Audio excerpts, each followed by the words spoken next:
Nous allons vous faire une présentation d'Aïkido qui a été développée par Maître Ueshiba. Quelques rappels très rapides. Maître Ueshiba donc, est né en 1883, juste après l'interdiction du sabre pour les samouraïs. Donc, le développement de l'Aïkido en fait, a été empreint des samouraïs. Il a d'abord développé des techniques qui étaient purement samouraïs, avec le plan Takeda pour ce qu'on appelle du Daitoryu. Ensuite, il a fait évoluer sa technique vers ce qu'on appelle de l'aïkibudo, et après 1945, après la guerre, en fait, où il était très choqué et qui a changé beaucoup de choses, il a développé un art martial de paix qui s'appelle donc l'aïkido. Donc, nous allons vous présenter, les gradés du club Aïkido Paris 15 La Plaine vont vous présenter, avec les sensei Léonore et Raphaël, un aperçu de la pratique de l'aïkido. Et ça, c'est votre club, là, la plaine, c'est qu'est-ce qu'il y a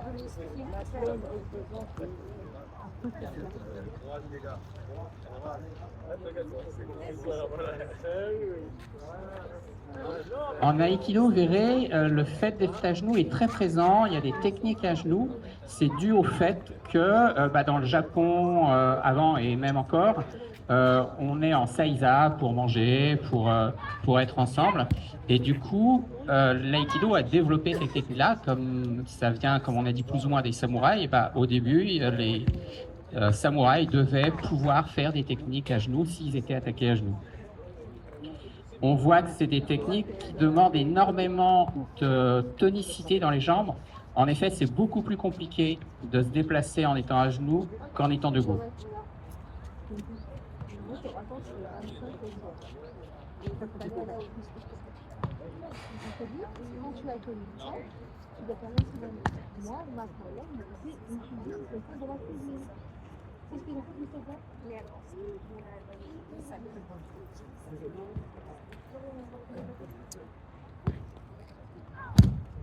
Là, on voit un magnifique kotegashi avec ce qu'on appelle une chute enlevée.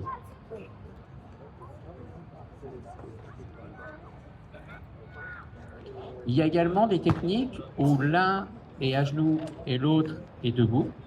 On appelle ça Anmi Shiwaza. Et pour les mêmes raisons, ça a été développé. Et on voit en fait que le gabarit ou la taille joue assez peu en aïkido. Les techniques peuvent être faites avec des gabarits très différents, des tailles très différentes. En effet, le principe est d'utiliser le poids et l'engagement du partenaire pour le retourner contre lui.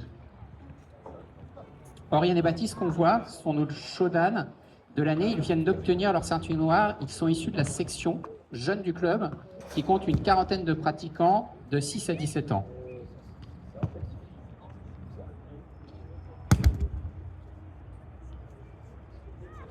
Dans l'aïkido, comme vous voyez, il y a un attaquant qui est Uke, qui propose une attaque, et un tori qui va avoir cette attaque-là et qui va à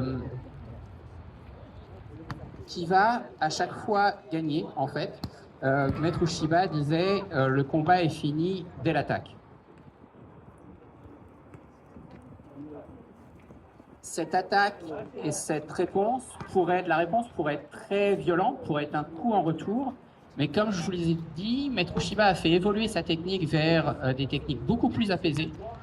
Et du coup, toutes les techniques se finissent non pas par un coup ou par une sanction définitive, mais par soit des mobilisations, comme ici, soit des projections qu'on voyait avant qui permettent à Luke, à celui qui est attaqué, de partir et de ne pas avoir mal, de ne pas avoir un coup. Certaines techniques utilisent des clés et des contraintes articulaires. Ça vient, comme celle-là par exemple, ça vient des techniques en fait qui sont plutôt plus anciennes, qui venaient du début de la vie de Maître Ueshiba, où encore une fois c'était très contraint, c'était très dans des techniques qui étaient liées aux samouraïs. D'autres techniques sont beaucoup plus souples. Et ça, c'est l'évolution de l'aïkido qui a fait ça avec des techniques beaucoup plus apaisées. Il existe une vingtaine de techniques, comme par exemple celle-là, qui en fait sont associées à des attaques qui sont différentes. C'est-à-dire qu'on va faire cette vingtaine de techniques sur toutes les attaques et les techniques vont être adaptées à l'attaque. Il y a des attaques qui sont plus ou moins contraignantes, comme celle-là, des attaques qui sont à deux mains par exemple. On voit que c'est quelque chose qui est très contraignant. Et du coup, pour passer les techniques, eh bien, il va falloir trouver des solutions pour pouvoir passer la technique sur ces contraintes-là.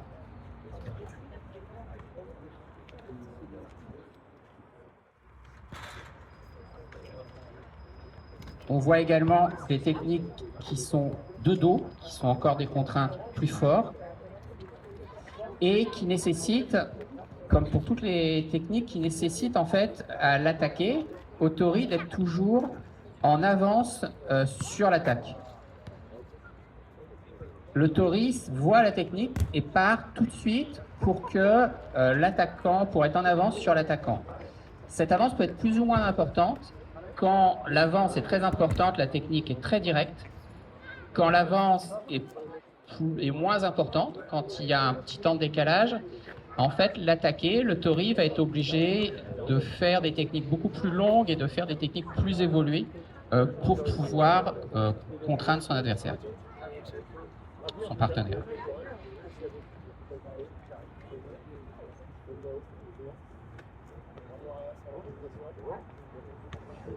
Comme vous pouvez le voir, les attaques, comme là les tsuki, sont extrêmement rentrées, sont extrêmement profondes. C'est un peu différent des frappes qu'on peut avoir en boxe ou en karaté. Ça vient du fait que, à l'époque, encore une fois, au moment des samouraïs, c'était des attaques qui pouvaient avoir lieu avec des armes. Et d'autre part, comme l'attaquant pouvait aussi prendre une arme, et ben, comme l'attaqué pouvait prendre une arme, il fallait que l'attaquant fasse une attaque définitive pour pouvoir ne pas avoir à contrer une arme après. On a également des armes, comme le jo, comme on voit ainsi, avec des techniques qui sont armes contre main. Ces techniques contre les armes permettent d'avoir beaucoup plus de martialité car la menace est beaucoup plus importante. Là, on voit jo contre jo.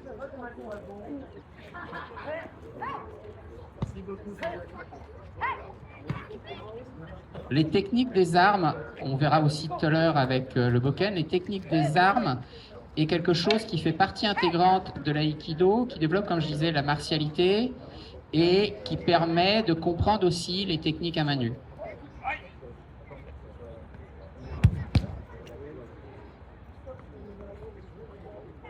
On a aussi...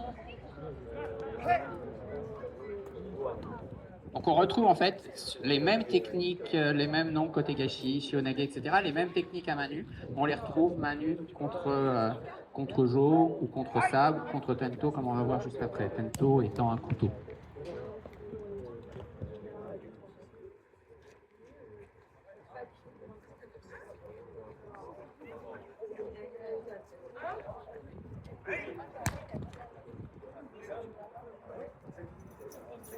Sur des attaques au couteau, donc au tento, le tori, l'attaqué, va vraiment se concentrer non pas sur l'ensemble du corps comme ça peut avoir, comme on fait sur les techniques à main nue, mais vraiment sur le couteau, car il y a une menace directe, immédiate, et donc il y a vraiment des techniques beaucoup plus directes et beaucoup plus concentrées sur le tento.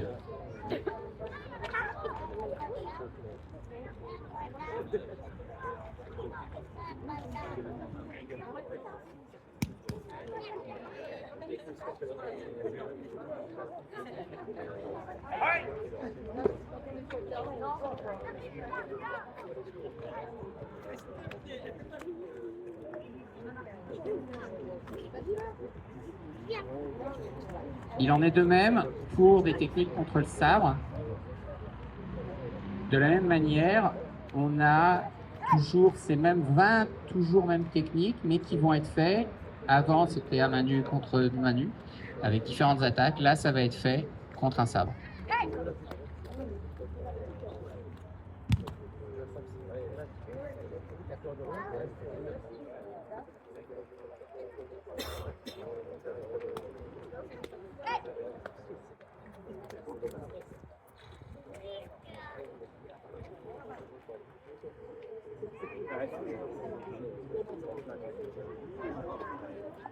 On voit que les techniques vont jusqu'au désarmement et comme je vous disais, le but de l'aïkido n'est pas de tuer l'adversaire ou de lui faire mal à la fin, le but c'est simplement de le désarmer et de prendre le dessus.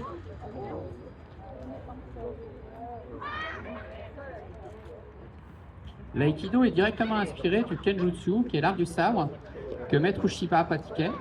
Il a développé ce qu'on appelle l'eikiken, c'est-à-dire des katas avec une martialité de plus en plus accrue, et qui, contrairement à l'aïkido, arrive à la fin avec la mort de l'adversaire, mort fictif. La pratique du kenjutsu est recommandée en complément de la pratique de l'aïkido.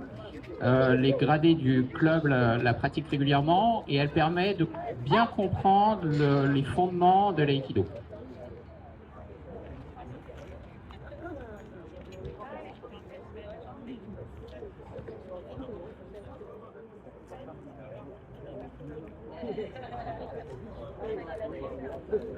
L'attaquant ne subit pas la technique, en fait il est en permanence en train de se repositionner et d'essayer de contrer, et là on voit justement où l'attaquant en fait va gagner à la fin, c'est-à-dire que l'attaquant va faire la technique, enfin l'attaqué va essayer de faire la technique, en fait l'attaquant va prendre le dessus, ça s'appelle Kaishiwaza, des techniques Kaishiwaza, et donc on n'est plus, c'est fait par les gradés, et on n'est plus sur l'attaqué qui est systématiquement gagnant, là on a une inversion. Là on voit un randori qui développe le fait d'aller vers l'autre, en fait c'est quelque chose d'essentiel, de ne pas rester dans le cercle. On peut penser entre autres à Miyamoto Musashi qui lors d'un combat avec le clan Yoshika s'était retrouvé contre 80 samouraïs et du coup avait compris cela, c'est-à-dire qu'il fallait vraiment aller contre les adversaires, à la rencontre de l'adversaire pour pouvoir être toujours en avance. Pour finir, donc si vous souhaitez pratiquer avec nous, une partie du club sera demain à la Japan Expo pour des initiations et nous proposons des portes ouvertes le 1er dimanche de septembre, donc le lendemain du forum des associations. Pour les aikidoka de l'assistance, il y en a, nous proposons aussi un dojo d'été, c'est-à-dire des cours d'été, tous les dimanches matins du mois de juillet. Merci de votre attention et très bon été.